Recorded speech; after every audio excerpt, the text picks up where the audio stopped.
Hello, hello, hello. This is Tooth Be Toad, and I am so happy, so blessed to have a student doctor, a mentee of mine, student doctor, right? Soon to be doctor, Paola Benefo. She makes me laugh. She makes me laugh because every day she allows me to understand how old I'm getting. Because every time I talk to her, she makes me understand that I don't understand this generation at all. I don't understand at all. And before we actually were about to record, she realized that her name didn't include Nope. her name didn't include her her It does. titles and all It's that stuff. And so then I feel like maybe I should do better with marketing. But you know what? I want everybody to see under her picture, under her video, there's her name, her at. So I need you guys to go follow her, connect with her in every way you possibly can because she went out of her way to make sure that everybody saw that. Uh, but she laughs at me because she always says that I do such a horrible job at marketing this podcast and so forth, and which I do, and I've begged her multiple times to just take over for me, but she's too busy trying to grow her own empire. So I understand. I completely understand. Hello, hello, welcome. Thank you. I'm not only just growing my empire. I'm actually I'm actually on the PR team of two other companies. So I'm growing other people's empires and managing mine. And So you like, don't want to take mine on. well, just 'cause, I we haven't really discussed it. Oh, I'm a dental student. These other companies are actually, funding my lifestyle. So she's saying I can't afford her. That's that's what she's saying. And she's right. She's 100% correct. She's 100% correct. She's gotten too expensive. She's gotten too Mm, expensive doubtful. for I could give you a mentor's discount. Oh, I I could. appreciate that. I appreciate that. But it's funny. You and I, we have such great conversations just in general, and you make me remember how it was to be a dental student, and it's not easy. It really is not easy, and you always feel like the older dentists really aren't listening to what's new, what's going on. I remember when I was a dental student, the one thing that was getting really popular was like CIREC and being able to scan instead of taking impressions and pouring it out. Like you could actually just scan it, send it to the lab, and so forth. And I kept saying to the school, like, why don't we have this? Why don't we have this? Sure enough, a few years later, everybody's doing this, Mhm. right? So when you're a student, you see what's new, you see what's hot, and then you're trying to convince other people like this is where it's going.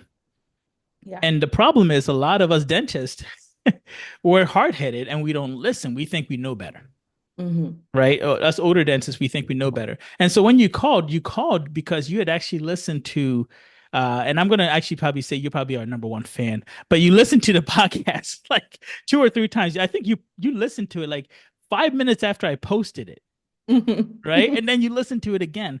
But you Yeah. had so much information and just feedback. And one thing that we do for this podcast is we want feedback. We love feedback. And we will bring you on if you want to just basically give us our feedback, good or bad. And so for me, I said, don't tell me, just let's talk about it on here so that I'm not biased by anything, right? And DARKCon is an event that actually, if you listen to the previous episode, we talked about DARKCon and we talked about like basically what's happening in dentistry, what they think needs to kind of fill in the gap, right? From organized dentistry to students to them. They're filling in a space where a lot of people were like, hey, influencers are going to come and talk on there. Big name people on social media are going to come and talk on there. And Mhm. that's something that got you excited. Yeah. So tell us like what some of the good things that you remember from our DarkCon episode that got you really excited about dentistry and why you think that is the model that maybe organized dentistry should use. So first of all, I think the reason why I was really happy that DarkCon was happening was because I actually got to meet one of the co-founders in the past year at the SNDA conference. Mhm. Where were we? It was in New Orleans, Las Vegas. Okay. Yeah. So, and actually, I sat in for one of his talks about social media. And he was very, like, I truly believed him to be I truly believe, sorry, I truly believe him to be like an honest man and very straightforward, like not trying to fluff. Just because I have now gone to SNDA for 4 years in a row. And usually I always sit in on social media talks because that's kind Why? of my background. So Okay. before I when I didn't make it into dental school, I had about 3 years of gap years, and I did research.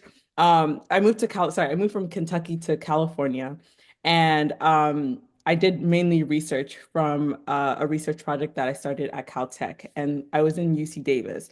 But that gap, the cost of living in California was just so expensive that I had to have like at least 3 jobs to make it to pay bills. So one of my side hustles was kind of marketing and content. And so I would actually edit videos, make content, graphic designs for other companies, and I also babysitted. And I feel like that just the accumulation of that has just shaped who I am. And so just always trying to stay on top of marketing, content, and I see like I've seen other dentists like grow from like pre-pandemic to, multi-million platforms now. And yeah, they don't have to post their dental work now because they've built a personal brand. I think that they've kind of followed in the same footsteps as medical professionals too, who are just multifaceted. And I think I've just really drawn myself towards that crowd. All this to say, um, I that's the reason why I stay on top of that, but I always attend. And some of these talks that I've seen, I've kind of been disappointed because I have been to one NDA conference, I believe it was in Arizona. And there was just one talk about social media, and I have seen it done well, and I've seen it done not well. And one dentist that came to kind of talk about how to build your business through branding and all these things ended up just um promoting their own like side product lines. And there wasn't actually much meat in that presentation. So that made me a little disappointed. Like, okay, like not all the speakers, I know that they are vetted. I know that the conference does a really good job of vetting these speakers, but I think the presentation themselves, I don't know if it was vetted. Um, and I don't know if they actually went through any practice rounds before. I mean, at that point, I'm sure it's probably insulting to be like, "Hey, can you practice it in front of us?" I don't know what the behind logistics looks like for these organizations. So, but I just know on the audience member, that was just an unfruitful conversation. But then I've heard others from other dentists that I currently use for other companies. And I'm now for the first time actually maybe trying to build my own platform or my own personal brand as a future dentist. So all this to say, I was excited because Dr. Rose, I followed him and listened to his talk. And yeah, I just found him to be very credible. And then I know that the ones that they're working with was also really credible. And I think the launch that video I was seated. I was seated. I was watching that video. I was like, oh yes. Oh, this is exactly what we need. And when I say we, I would say like young Black professionals. I know that's their target audience. And so I think they just hit it on the nail. And I think it just comes at a really great political time where a lot of people, at least a lot of people within the Black community, realize that we need to really, I feel like it's another like Wakanda moment where it's like we need to actually come together as our own to build before we try to help others build.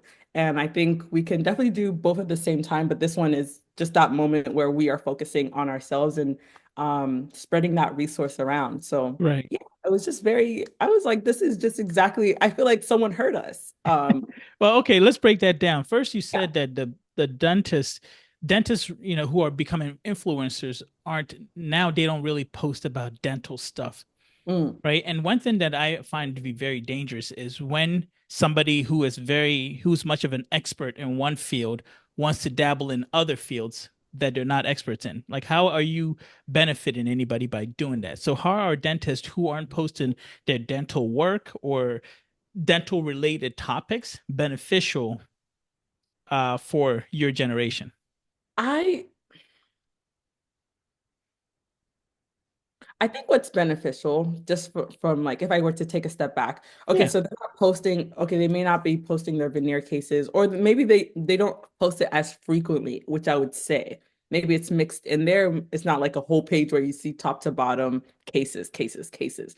I think there's space for those individuals who want to do that, and then those who mm, want to show more of their life. And I think one thing in medicine that is obviously not, I think you do a good job of talking about it, but like burnout, and just feeling like you have to present a certain facade because you are a professional in the healthcare field that may be showing a different side to you, even though you are a multifaceted human being that maybe you should only present socially in a one-dimensional way. Okay. And so I think that's the benefit of students coming in to dentistry, or students, graduating, seeing that, their mentor have a work-life balance. Because I think in dentistry in particular, one of the main reasons why a lot of people do come into dentistry is for work-life balance. They're not trying to work night shift. 24/7. You know what I'm saying? Like Yeah. that's why they didn't choose to be a physician. Right. So I think when it comes to dentistry, like it's great to see all those cases, but it's also to see the human, you know, behind that work. Okay. Just Well, to sorry for personify. interrupting. So based on what you just said, Yeah, do you think that what they're posting is truthfully how they live their lives, right? I feel like social media is very much of a glamorous lifestyle. Let me show you the best of me. yeah, Are they showing you? And I don't follow a lot of these people, to be yeah, honest with you. You know yeah, me and social media. If it wasn't for this podcast, I'm not sure if I would be on social media. Uh, yeah. but do you find that they are actually posting what real life looks like? And if they're not, how is that beneficial for you, young dentist, to see? Rolls Royce, Bentleys, and stuff like that, but not see the hard work that went into it to get to that point. Are you guys realistic about what you see, or do you think some people are disillusioned by what they see from these influencers when it comes to the luxurious life that they live? I think even just what you're sharing, I think it's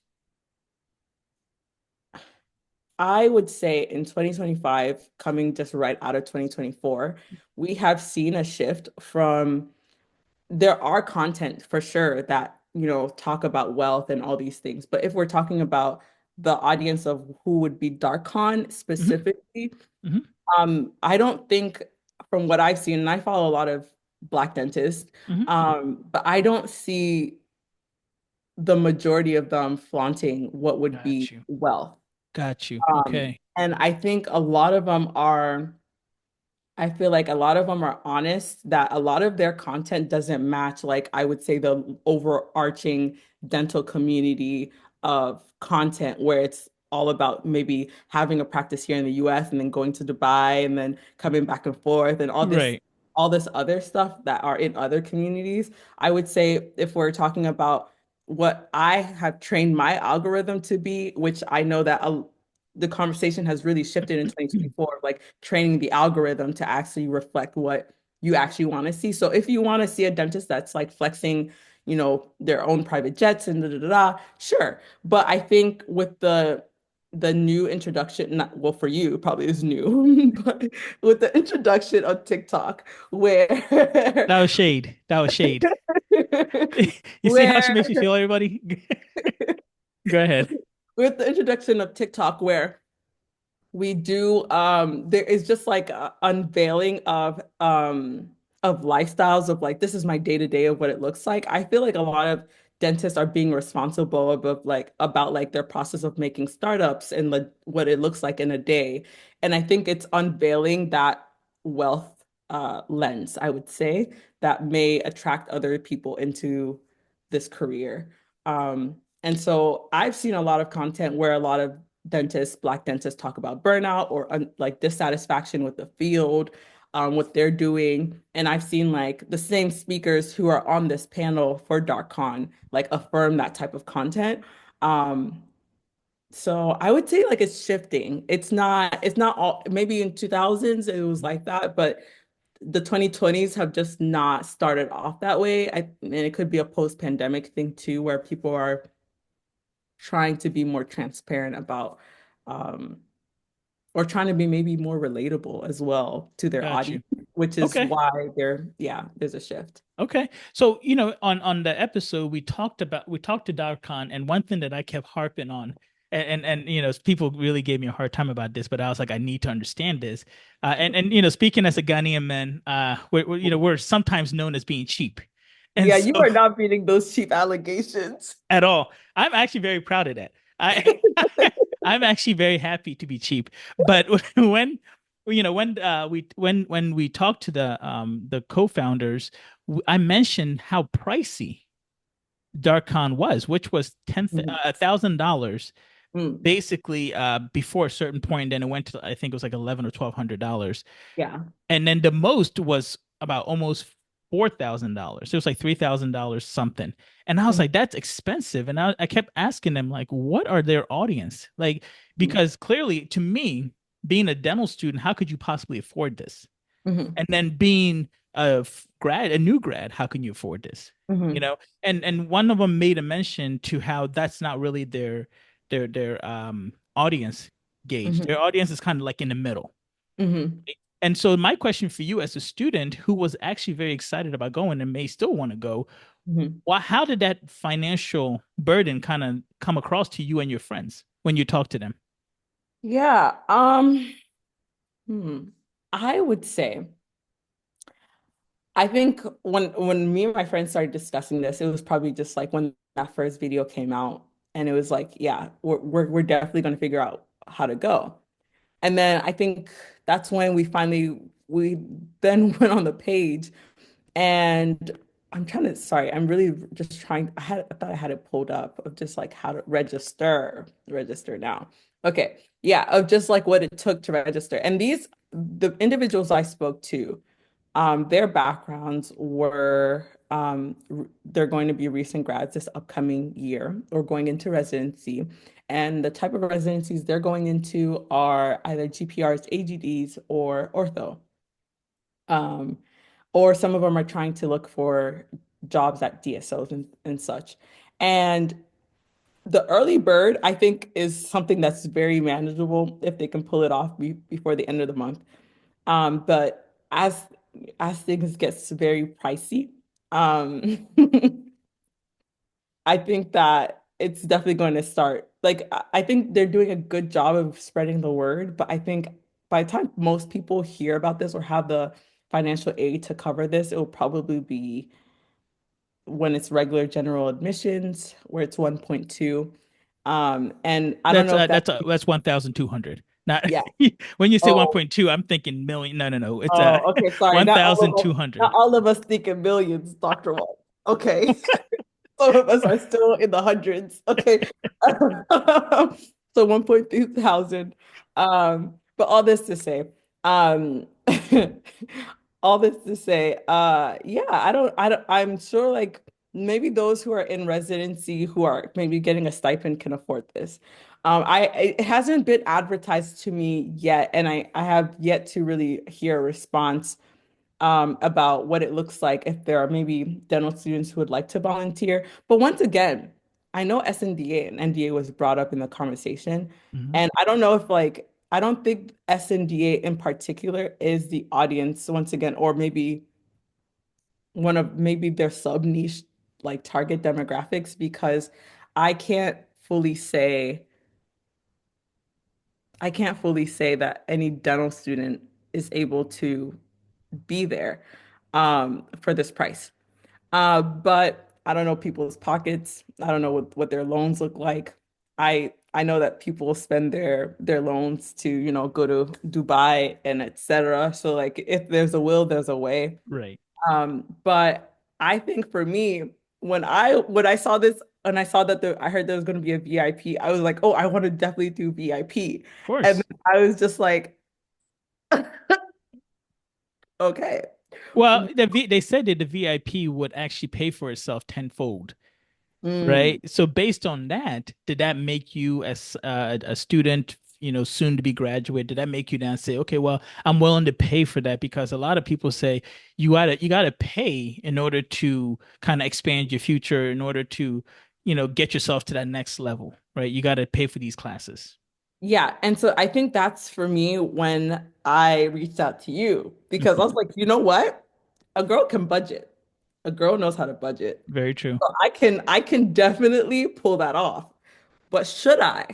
And that's when I think, I don't know, I think anyone who is hopefully has a mentor, maybe reach out to your mentor to have that conversation. Because then I asked you, I was like, from you really getting to know them, do you think, with you knowing my future trajectory of what I want to do you think this would be beneficial? Right. I definitely see myself doing general dentistry for a few years. And Hmm. so would this be beneficial? And I said no. That's it. I literally said no. And let me explain why I said no. Okay. And the reason why I said no is because one, you don't, and I mentioned this, right? I said one, the price is very expensive still. And they Mhm. know that I feel this is how I feel. And then Yeah. two, I said that you don't know the basics well enough to go into a class with Dr. Mack, talking Mhm. about occlusion, talking about color, talking about all these things when you don't understand the basics yet. You Mhm. have to understand the basics, and this goes for everything, implants and so forth. Don't take an all on four or all on X class when you don't even know basic surgery, extracting a simple tooth, right? You Mhm. have to understand what you're getting yourself into. And this brings me to a story actually. I remember when I was a resident, we went to Orlando, and Carl Misch, before he passed away, had actually, and Carl was probably like the godfather of dentistry, well, second godfather of dentistry next to Brandon Mark. And he basically, you know, met us and we said, hey, can we take a picture with you? You're awesome, blah, blah, blah. And when we were talking, we listened to his lecture for about an hour and a half, 2 hours. And I said, hey, Carl, like, it sounds like they're basically asking you questions they could easily find in the book. Mhm. And he was like, I know. A lot of dentists will come here not being prepared to ask me questions that will benefit them. Like they could read the book, then think about what's happening, then ask questions that are not in the book. But when Mhm. you come to a course and you're not prepared, you're just going to ask the basic questions. So what did Mhm. you really get out of it? Not Mhm. much. You just spent a lot of money on Mhm. traveling, on the registration, on the hotel, Mhm. just to basically have just read the book. He read the book to you. And he Mhm. agreed. He was like, "Yeah, I wish they would come, reading the book, then asking questions that are kind of to the next level to get the most out of this." Mhm. And that was my argument for you was Mhm. don't go if you don't know the basics. Now, Right. if you want to go for to socialize and to kind of make connections, absolutely go. Mhm. But I'm not sure if you would want to spend $3,000, $4,000 to do that, Mhm. right? Mhm. Right. Like to me, that doesn't make any sense. I think you're only going to benefit if you understand the next level thinking to Yeah. take your practice to that next level. Mhm. If you don't know how to talk about basic extraction and get your patients to agree to do it, what makes you think you're going to be able to convince them to spend 30, 40, $50,000 Yeah. when they don't even know how to, you can't even convince them to do 1,000. Yeah. So that was kind of my argument was if as your mentor, I don't think you're ready. And they made sure Mhm. they said that, right? They said, oh, it's from like 24 to or whatever the range was that they put out there. It wasn't for new grads, it wasn't for dental students. And I actually agree with them. Mhm. As excited as the lineup is, which it is, I don't think if you don't know the basics, I don't think you should go. Yeah. And I think this is just a little, this is interesting that you say this because sorry, just to clarify, you said what years, between what years and what years that was it really their target Yeah, they demographic? were basically talking about like a few years out of dental school, Okay. right? And then like before you're, I guess, in your 40s, like me, right? So it's a short window. It's a short window. We'll say 15-year window. So I'll go 26, 27 when you get out of dental school to maybe uh 39, 40, right? That range, like up to 50 maybe, right? Where you're pretty much established. But go ahead and correct me The if I'm only reason wrong. why, well, oh yeah, I think the only reason why I'm confused is Hmm. because I have one of the dentists that they shouted out that is helping keep them accountable is the founder of the Black Dental Pre-Dent um, organization, Okay. Dr. Shante Reed. Hmm. And she is, I believe, not either now coming out of residency, a GPR residency. Um, so it's I Hmm. and or in GPR residency. And I know like a lot of the people who are in residency that I spoke to now are looking at this conference as something that could be beneficial because maybe they didn't see cases that may be presented here. And also and you make a good point. A lot of people are also trying to see if they can network because they're coming from what institution really has outside of like the HBCUs has a lot of highly esteemed Black professionals. And I think if you are coming from a school in Arizona, a school in San Francisco, like this may be your one opportunity to actually get to know Black dentists in the field when instead of just being a small little island, for example, in San Antonio. And Right. so I think for sure it can be beneficial. I once again, this is not me pocket watching, but like, okay, where will you get those funds to actually be in the same spaces as this? And can you achieve it in a more affordable way? And the more affordable way, I feel like now that this is not on the market, now is NDA, SNDA. So yeah, it just brings up a lot of questions. I think for us and two of the dentists who I actually spoke to after speaking with you, one is a travel dentist and one is also a dentist who has been practicing now for 3 years and they're planning on going um on the VIP. I don't know if it's the platinum VIP or the VIP. I can't Hmm. remember all, but they're planning on going. And basically, the first thing that they said also was that this is a good networking That's opportunity. it. That's it. But I must say, because I do work for I have worked for two startup companies in the past, I know that the first of anything is always probably the most expensive. And then every iteration after that, they can figure out where to cut budgets, how to make it more accessible. So I honestly, I'm still excited for this conference. I still think I can budget. Or I think also for me, that's been really interesting is how they're rolling out the speakers because today is the 22nd, but some of these dentists I've never heard of. Hmm.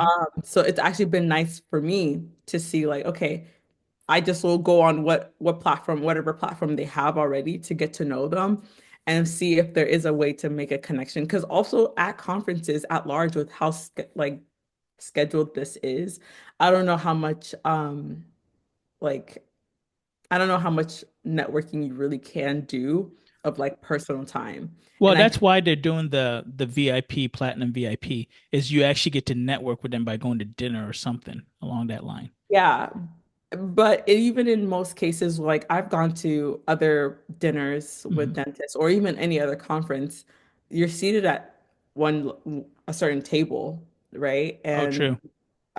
so like you're not ever really going to see everyone. Right. And most people are naturally, at different levels of where they want to network with people. Um, So I don't know. I think networking in itself is its own art. So you're definitely if you are gonna pay the hype ticket price, you have to come in with definitely a strategy. And then also like I think what you're saying too, like I think for me, if I were to go, I would obviously budget. And then also I would also like try to get as much resources. I think one thing that would be really cool if DARKCon could come out with their own resource of like how to prepare yourself to be um well, yeah, how to prepare yourself before, for example, Dr. Brooke Mensa, who is here in Dallas, doing cosmetic surgery and aesthetic injections. Like maybe if you are trying to introduce yourself, what to do, what to like naturally prepare yourself, because many people may not know, like, okay, this is what I should know before entering this.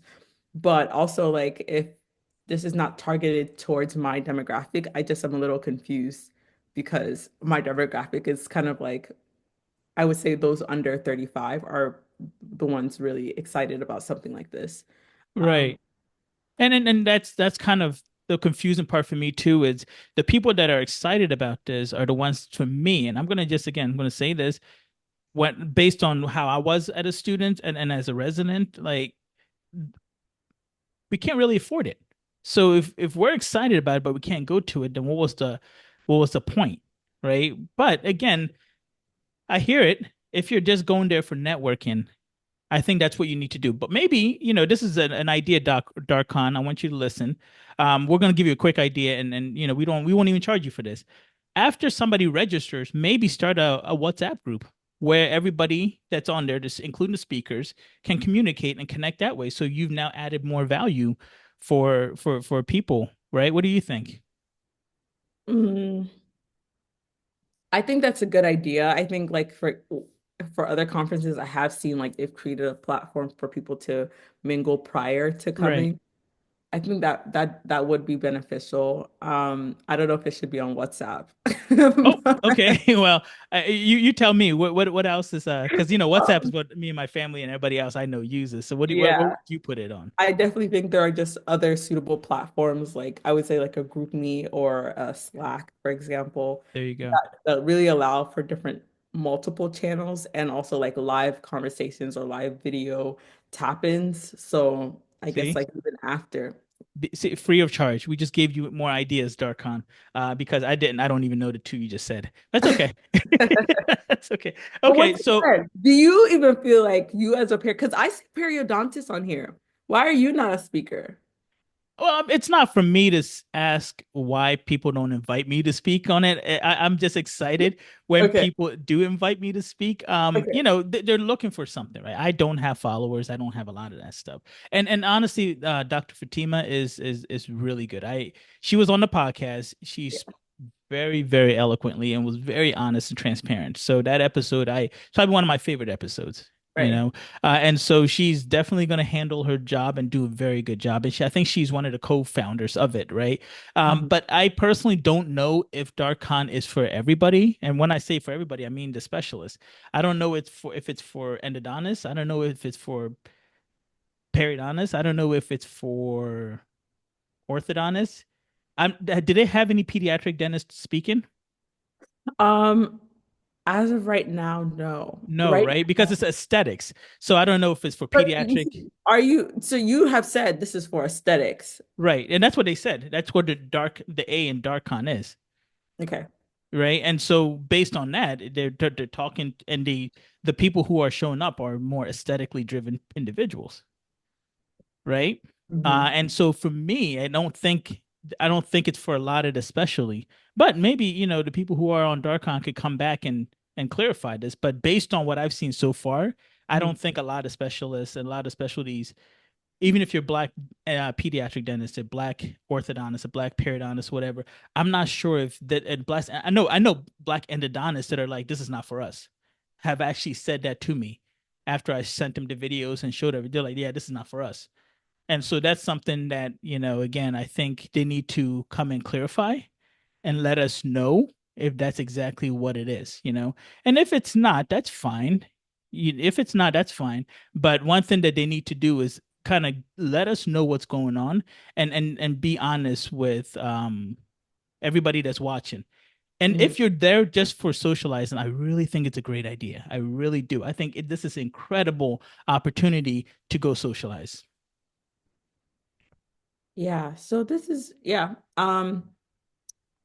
Yeah. So I honestly think that yeah, it's just eye-opening. I think it's for me just I don't know. I feel like for me as just like a audience member, Yeah. I it looks like there was potential for other specialties to kind of gain knowledge in here. But so now I'm just like, okay, so yeah, so it looks, Well, speak your truth. I think no, for me, I think I would like, I would, I would be really interested to know like what, if it was like one sentence, what their actual demographic is. Because I think for them, I was only hearing it's for the 3.8 dentists. Like anyone should be able to get some value from this conference. Right. But they're pushing Um, towards the black dentist, right? And right. that's And fine. so, And that's fine. right. So like it is, but even within the black dentist, they're looking for a certain demographic Right. of the black dentist, which That's what may I not, got out of it. yeah. Yeah, that's what I got. So overall impression of DARKCon, you would say, is it yes, I'm gonna go, or no, I'm not gonna go? And if you I are gonna go, why? If you're not gonna go, why? I honestly, after even just like reflecting and talking more, the more I talk about it, and I feel like I'm excited to go for sure.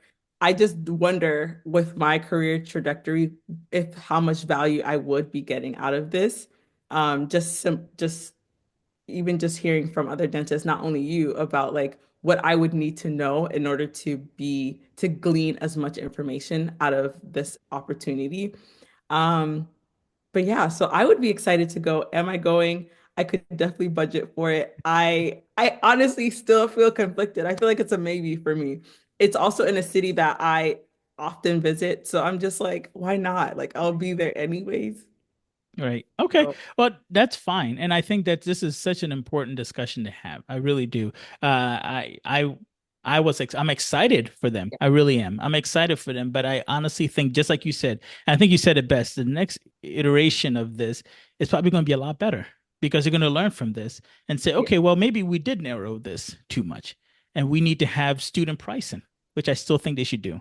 And But go what ahead. would be the benefit of, I guess, them having students at a conference like this? I think that's what is probably making this almost alluring because we're not really sure outside of like them targeting Black dentists Mhm.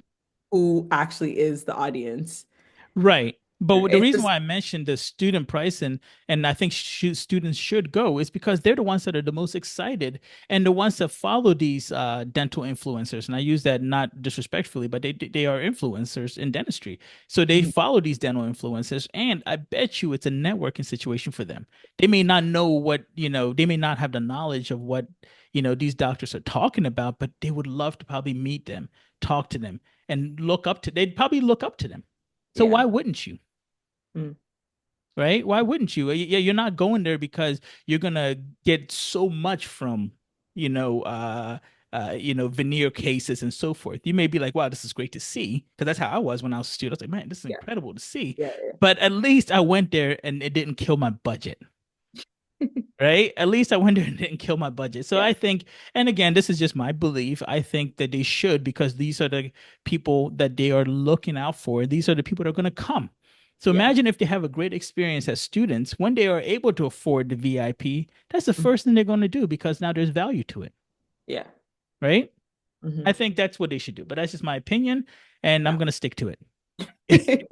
But I definitely appreciate you coming through. I really do enjoy these honest conversations with you because a lot of people don't get to hear that whenever you and I talk. It's Yeah. really like, hey, what do you think about this? What's going on with this? And you're so straightforward with, with everything you say. And I always feel like I'm learning something from you because again, you're the next generation and you're the next generation and next iteration of dentistry. So why wouldn't we take your advice and listen, so thank you for coming in. I know how busy you are. I know you have your residency and your externship you have to get to, but thank you. I appreciate you. We'll talk soon. Okay. Thank you for having me on. This is the second time I'm on. I'm so excited and can't wait until I can again. Yeah, absolutely. We'll find something for you to come on and talk about. If you're honest with me, I swear this will keep going.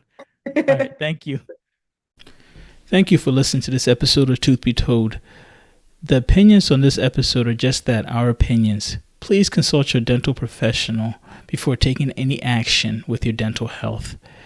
If you have any questions about anything you heard on this episode, please contact us at Real Dentist with an S. That's REAL Dentist with an S at gmail.com. We would be very happy to return any message that we receive because we love the communication that we have with our listeners.